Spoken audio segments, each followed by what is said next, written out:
So as you can tell from the previous clips, we did go to HMP last Friday and test. About to show you kind of the one little small issue that I had, which really isn't a big issue. I caught it in time.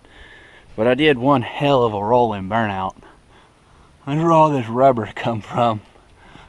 And I'm pretty sure that bouncing off the rev limiter at 100 and whatever miles an hour, didn't look at the speedo, kind of jumped the belt on a free rev. Like I said, not horribly bad, just jumped it enough for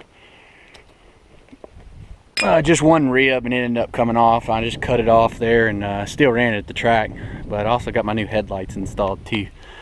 I didn't really do much of a install or nothing on those. I mean, headlights are pretty simple, but I decided to change it up and just go with some white ones with a black label. They're just cheap headlights. I didn't want nothing crazy. The other ones have just gotten in really bad shape. I'm not spending money on headlights right now. I'm spending money on my motor. But let me pop the hood and I'll show you kind of what the belt decided to do.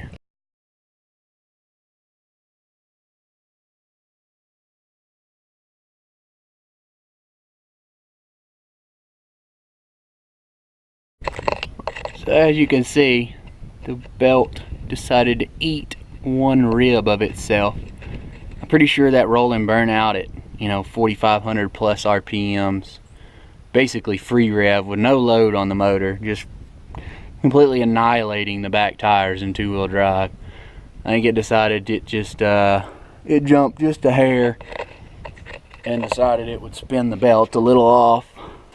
You can see there's your alternator.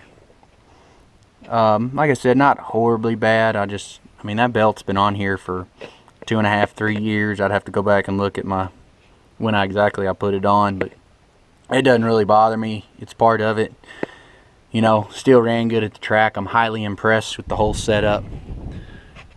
Still learning the manual valve body, as you saw in the previous clip. I did short shift the first run, and then I was sleeping at the light. I was not worried about reaction time whatsoever the entire night. So about to get the part number off this belt and see if I can't pick one up and go from there. I have no idea how good the camera is going to pick this up, but I was just sitting there looking at that belt, trying to figure out why it jumped a rib, and I think I figured out why. The dual pumps look like they were sitting a little high, and you're putting power down when you suck the motor mount up an inch. Yeah, that is the motor mount bolting to the frame, bolting to the motor, and that's how far it jumped up. And I never even turned the truck up all the way Friday. I mean, I pulled 200 horsepower out for the first pass, and then maybe added a little more in on the second pass. But damn, I've never seen that before. That's a first.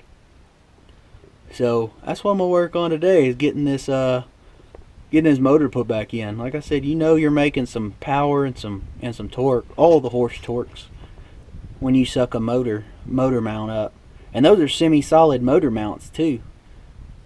Interesting stuff.